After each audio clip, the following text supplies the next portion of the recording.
Keanu Charles Reeves এই ভদ্রলোক পৃথিবীর যে কোনো কিছুই কেনার ক্ষমতা রাখেন, কিন্তু প্রতি ভোরে ঘুম থেকে জেগে তিনি একমাত্র তাই ছুতে ছোটেন যা কেনা যায় না। বলছিলাম অভিনেতা, চলচ্চিত্র পরিচালক, প্রযোজক এবং সঙ্গীত শিল্পী কিয়ানু চার্লস রিভসের কথা। নিউ ইয়র্কের একটি ক্লাবে নির্ধারিত সময়ের 20 মিনিট দেরিতে পৌঁছালেন। ক্লাবটিতে যে পার্টি চলছিল সেটি তার নতুন মুভির প্রতি উৎসর্গ করা। ক্লাবের বাইরে অঝোর বৃষ্টির নিচে দাঁড়িয়ে আছেন তিনি। চুপচাপ ভিতরে যেতে দেওয়া হচ্ছে না তাকে। সিকিউরিটি গার্ডরা চিনতে পারেনি। এর কদিন পরে ক্লাবটির মালিক বলেছিলেন, আমি জানতামই না কিয়ানু ক্লাবের বাইরে দাঁড়িয়ে আছেন। কবে তাকে ভিতরে প্রবেশের অনুমতি দেবে কেউ সে আশায়। কাউকেই তিনি পরিচয় দেননি। কিয়ানু চিরকাল যাতায়াত করলেন গণপরিবহনে চড়ে, সময়ে ঝুলে ঝুলে রাস্তার ধারে ভিক্ষে করছে ঘরবাড়িহীন কোনো নিঃস্ব।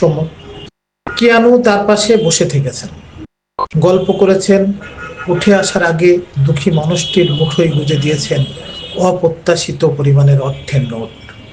কেউ জানেই না কে এই লোক। আপনি যদি তাকে চিনে থাকেন প্রায়ই আপনার চোখে পড়বে পার্কের বেঞ্চিতে বসে হটডগ চিবুচ্ছে তিনি, অপরিচিত বুড়ো বুড়ি শিশুদের হলাহলের পাশে। কিয়ানু দুনিয়ার বিস্ময়কর চলচ্চিত্র দ্য ম্যাট্রিক্স এর একটি সিকুয়েল শেষে চলচ্চিত্রটির প্রত্যেক স্ট্যান্টম্যানকে একটি করে মোটর বাইক কিনে দিয়েছিলেন। তাকে বলতে শুনেছিলাম আমরা, এদের স্ক্রিলই এই মুভির প্রাণ। দ্য ম্যাট্রিক্স এর কস্টিউম ডিজাইনার ও কম্পিউটার সায়েন্টিস্টদের বেতন তার কাছে মনে হয়েছিল চলচ্চিত্রটির উত্তুঙ্গ জনপ্রিয়তা এবং এর নেপথ্যে ওই উল্লেখিত ব্যক্তিদের মেধা ও শ্রমের তুলনায় যথার্থ নয়। অতএব সেই মুভি থেকে প্রাপ্ত তার পারিশ্রমিকের সিংহভাগ তিনি তুলে দিয়েছিলেন এদের হাতে।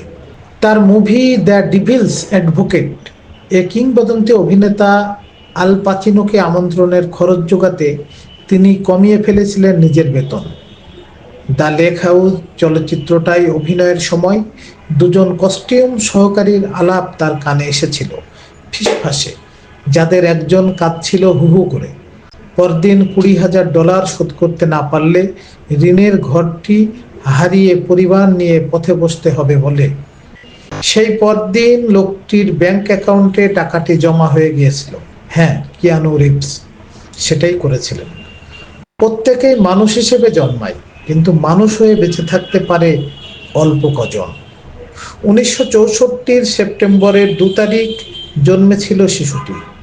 বয়স যখন 3 বছর, বাবা পরিত্যাগ করল তাকে।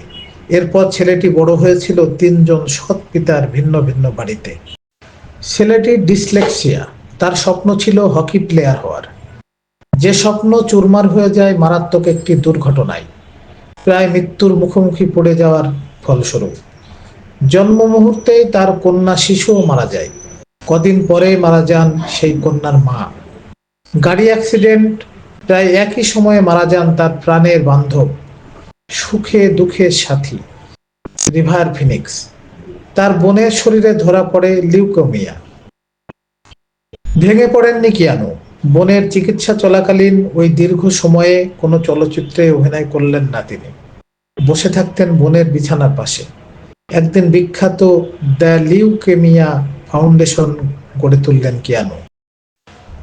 বোনের চোখের ভেতরের বেদনা বুকের ভিতরে বয়ে যে ফাউন্ডেশনে নিয়মিত অর্থ যোগান দেওয়ার প্রয়োজনে আজও অভিনয় করে চলেন লোকটি। শুধুমাত্র দ্য ম্যাট্রিক্স মুভির আয় থেকেই $7.5 কোটি দান করেছেন কিয়ানু বিভিন্ন হাসপাতালে এবং অন্যান্য চ্যারিটিতে মানুষের জন্য। বডিগার্ড নেই, বিলাসবহুল একটি বাড়ি নেই। নিউ ইয়র্ক শহরের রাস্তায়, সাবওয়েতে, গণপরিবহনে আজও আপনি দেখতে পাবেন দুনিয়ার দুর্ধর্ষ এক চলচ্চিত্র অভিনেতাকে। মিলিয়নিয়ার, তীব্র প্রতিভাধর, ঝুলছেন গাড়ির ভিতরে দাঁড়িয়ে, হাঁটছেন ফুটপাত ধরে। পৃথিবীর মানুষকে দেখছেন তিনি, দেখছেন মানুষের বিচিত্র জীবনগুলোকে অবাক দৃষ্টিতে, জলভরা চোখে। হ্যাঁ, তিনি কিয়ানু রিভস। ইচ্ছে করলেই যিনি জগতের সবচেয়ে দামি প্লেনটি কিনে পৃথিবী ঘন্টার পর ঘন্টা ধরে। মাঝে মাঝে খুব ভাগ্যবান হন যদি আপনি সেই সব মানুষের সাক্ষাৎ পাবেন যারা বুকের ভিতরে তীব্র ভাঙন নিয়ে বেঁচে আছেন এবং বেঁচে আছেন দুনিয়ার অন্য কাউকে অমন ভাঙনের মুখে পড়তে না দেওয়ার তীব্র বাসনায়। কিয়ানু চার্লস রিভস এই ভদ্রলোক পৃথিবীর যে কোনো কিছুই কেনার ক্ষমতা রাখেন, কিন্তু প্রতি ভোরে ঘুম থেকে জেগে তিনি একমাত্র তাই ছুটে ছোটেন যা কেনা যায় না। আজকে গল্প শোনালাম সেরকমই একজন নিরহংকার মানুষের, যিনি পৃথিবীকে ভালোবাসা দিয়ে বদলে দিতে চান। ধন্যবাদ, পাশে থাকুন।